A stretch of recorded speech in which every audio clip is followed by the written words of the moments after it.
think so too. Let's go. All right, let's get into it. Next chapter, Created for Connection. We've been doing this for a few weeks now. You already know what it is. This is conversation number 3. This is the one that counts. Revisiting a rocky moment. But basically, this is a way for you guys to get better at de-escalating arguments. Yeah, I like to call this chapter, What I Need From You is Understanding.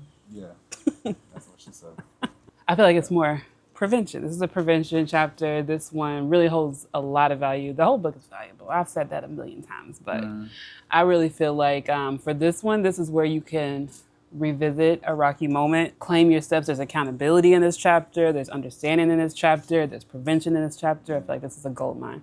Yeah, exploring deep emotions. Okay, so I guess we'll just jump right into it. And this is not as long. It's more like a straightforward chapter, but it's an easy one to practice. It's an easy one to practice with a partner, with anyone that you've had like conflict, and it can even just be like a tiff. Like, you know, it doesn't have to be like a full out blown argument. Yeah. Anytime that you feel that you've hit a raw spot or yeah, anything, you can use this method. So yeah, it like uses the tactics from the first 2 videos, the first 2 conversations. So it's good. Like you recognize it, and then you go into de-escalation. But the first thing is to recognize it, right? So that's why the first step is stopping the game. So stopping the game, what does that mean? That means that when you recognize that you're like in a demon dialogue or that you're in an argument, you pause, you can feel that you're triggered or feel that your partner's triggered and you might have hit a soft spot, a raw spot for them. I'm doing the blame game. Right.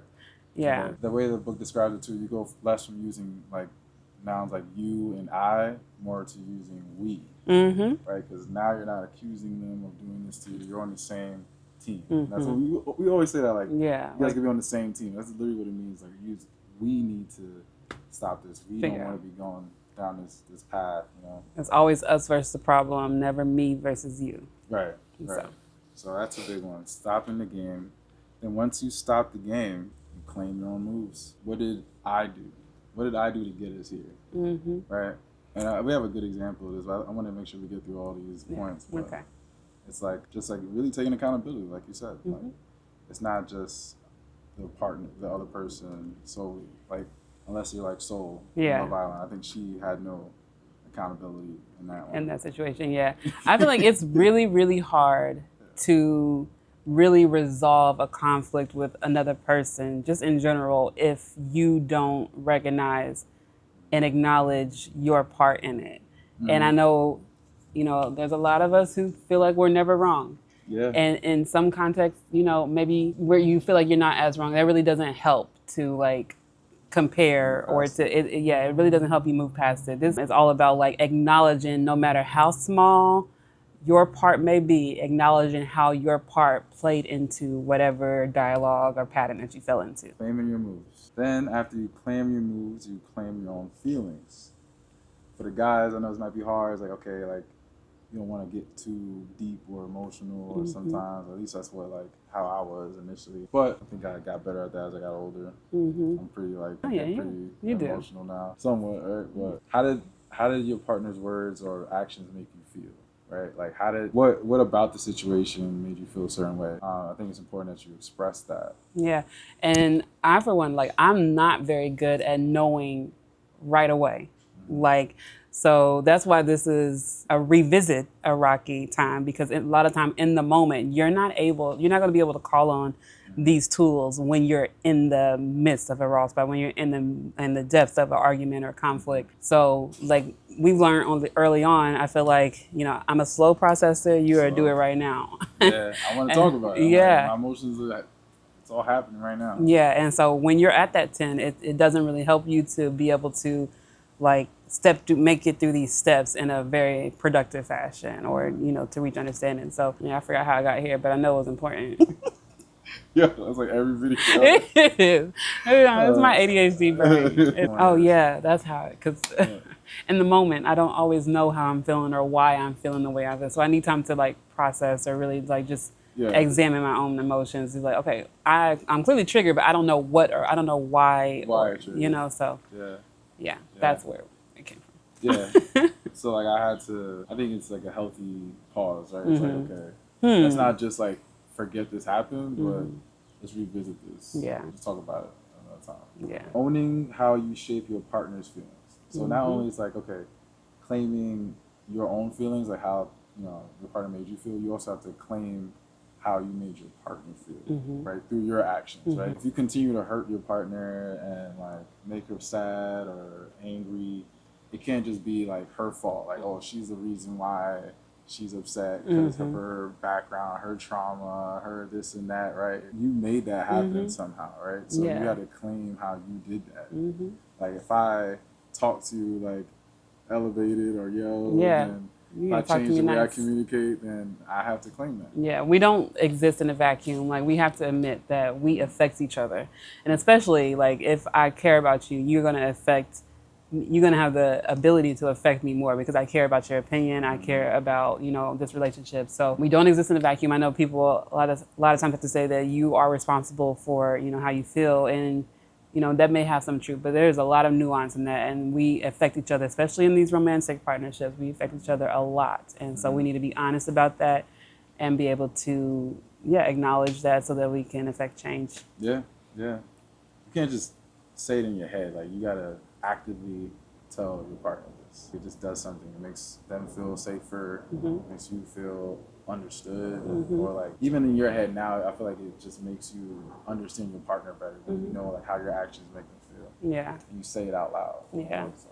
And it helps with the pruning of the relationship, where it's like, you may trigger me again because it's innate in you to respond a certain way, but as we continue to be in partnership, it will become less of a second nature for you to respond in a way that is hurtful to me, and it become more second nature for you to consider me in the ways that I need to be considered, and vice versa. Yeah. And so next is like the deeper component, where it's asking about your partner's deeper emotions, and then one after that is sharing your own deeper emotions. And so this might not be something you can do right away. Like you said, like sometimes it's good to just take a pause. Like you had a disagreement. You guys already stopped the game, right? You understood there was a problem, but then, okay, let's talk about these deeper emotions once we kind of reflect and understand what went wrong. Maybe I need some time, and you need some time to just kind of think, like really think about what made this happen, and then you share that with your partner. And I feel like through that you kind of discover more about your partner. You discover more about me. I discover more about you. And have a better understanding of you. And you also, as the reflecting partner, like you discover a lot about yourself too, because you're like, I didn't even really connect those two, but now like I'm thinking about the last time I felt like this in my body. I can, like, a memory is coming back, or a time is coming back where I felt like this in my body. So now I'm starting to make those connections, and I'm learning about myself. It's like therapy. I mean, look, that's why God gave us each other, so that it's like it's definitely a mirror. It's important that you share those things. Once you dig deeper and you understand more about yourself, and it's best to just like share that and have that conversation so that they know. And you just grow closer. It makes you just feel safer. The whole point of this thing is to feel safer in your marriage, so you can do the last step. They're just standing together, like, corny. Like it forges you guys to be a better couple. You feel better. You handle situations better. It's like you got to the mountaintop, and if you can do this, honestly, like there aren't many things that can really stop you unless you're just did something to betray your partner's trust or something like that. And I will say, like, even just thinking about like the marriage in the context of God, like being able to have these conversations and work through it and expose a vulnerability or a deeper emotion and deeper feeling that maybe even I'm just now unearthing, and maybe I have, conflicting feelings about, or maybe I feel shameful about, and being able to bring that to you and be met with love and care and like just caution or affirmation that, there's nothing, so like, yes, it just, we grow stronger. I feel more in love. I feel more connected to God through you. Just being able to have another person who can like meet me there with love and with care, and that feels amazing. Yeah, you grow closer. Yeah. Like I said, if it's just a regular argument, you can get past it. This might not be for everything, but I think this can knock out like 80% of Yo, the BS. and it sounds extremely deep, but we're gonna talk about like this kind of just happened yesterday. We're watching Love Island. Like it doesn't even have to be like super deep, but it does get deep. Okay, so if anybody is watching season 8, so this is revisiting a rocky moment right now. Yeah, it was a little rocky. We got a little rocky. it was a little rocky, and it wasn't even personal. But we're watching season 8 of Love Island. Boo, tomato, tomato. Couples Island. It just is what it is. It's our guilty pleasure. But we're watching it, and I am Team Trinity. I think Trinity is awesome. I love the way that she represents herself. You know, aside from daylight savings times and all that mess. But I think. Altogether, she is a young girl who pretty much, she has her head on straight. I think she represents herself very well. She's got a lot of sense. Yada, yada, yada. Except for... Right, you better trigger me again. I said that she's cool, but like, I think I was commenting on her, like, what she was wearing. I was like, dang, she looks kind of ghetto. Right? I mean, come on. It was like the heel Tims. Here you are. The furry... Fly. The furry fashion. Type. It looked... Then individuality. I said it looked kind of cheap. And yeah. And that's the reason why it looked kind of ghetto. Ooh, triggering. And then also, I have a thing against, like, I don't think everyone needs a baby here. Okay, so allow me not to be triggered again in this moment. So we had this conversation, and I feel my blood, boiling a little bit. I'm like just really turned off. I told him, I said, "You're giving me the ick," and he didn't understand why. He feels like it's just, I don't know. What did you feel like it was just like? Little fun commentary. Yeah, I just feel like I was commenting, and I thought my view was a common view. Like, I didn't think that... I think ghetto was like that of a derogatory term. I know it is somewhat like leaning towards that way, but it's not. I think you meant it in a derogatory way. But I wasn't like calling her like a piece of trash or something like that. Yeah. Like, I wasn't saying that, but just not my cup of tea. Okay. Or like not my apple pie. Maybe I need like a more of a so neither here nor there. I acknowledge that I became triggered. We began having this protest polka about what you meant versus what I meant. Maybe I'm calling him a bad guy. Yeah. Maybe I'm standing on business about my perspective, and he's listening. But once we get back to that, like, it's not a personal attack to me, but why did I get so triggered? And so we named the moves. He called her ghetto. I began to like have a distaste and a distrust for him. I probably, You went down the black woman route, and I was like, how do you get the black woman? I was just commenting on. Yeah, and so when we look underneath the iceberg and what lies there is, I feel like there's a negative connotation with the word ghetto, and then also with the context of cheap. Come on, in 2026, in this as a 22-year-old who's working at a hardware store, like, why is cheap? Why are you going to use that in a derogatory way when she got what she could afford and she looks great, within the context? Like, you could tell she takes pride in her appearance. She has her own personal sense of style.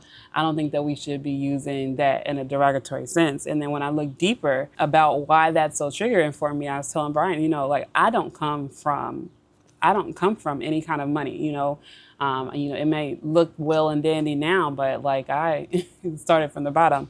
Mm-hmm. And so I think that I have personal scars when seemingly like impoverished or anything that is making fun or making light of a struggle that has to do with anything financial. Yeah. And so I didn't feel like it was fair to flatten Trinity into what she could afford or calling her ghetto in a derogatory sense, when it's like, but there's so many other great positive aspects of Trinity that she showcases. Why are we highlighting something like that? Yeah. And I just don't like any of them. That's why I said. And I understood, and now I know from like her own perspective that yes, that was very callous, uncouth, what mental. Yeah. I shouldn't have said those things, but yeah, it's just like not considerate. Yeah. Of her own lived experience. But, like, that's kind of like I'm just going down another path, but you look at people on TV and things like that, you kind of just see them in a box and you talk about them, what you see. And if I knew her in person, I probably wouldn't. You wouldn't say that to her face, because she would get with you. She gonna talk back, okay? And that's why I love Trinity. Yeah. But, sometimes you people watch and you just talk crap with your girl. I thought that would be the situation, but nah, she's like, you're not gonna talk about Trinity like that. You won't. You won't. That's how we got. I got your back, girl. But it hit a raw spot. That's why it even got to where it did. Yeah, but like we weren't talking about Caleb or anyone else. I don't even know none of those other people's names. Like, this is the Trinity show, okay? Now that Soul's gone, this is the Trinity show. They did so wrong, man. That's a whole nother video. I could talk about this Love Island. But yeah, that is revisiting a rocky moment. That's how you're able to have understanding and resolution and prevention in this book. And what we just did, right? Practice with your partner. Think about a rocky moment. Something that happened recently so you can really remember what went down.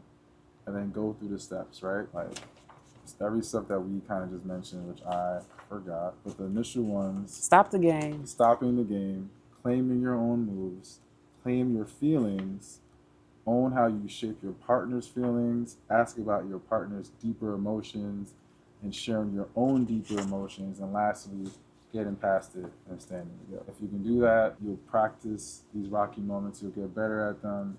So that when they're happening, you can get better just stopping the game. Yeah, and now we stand together as Trinity Hive. I don't know about that. We'll see. We need some bombshells in that because I'm not trying to watch Couples Island. I'm over that.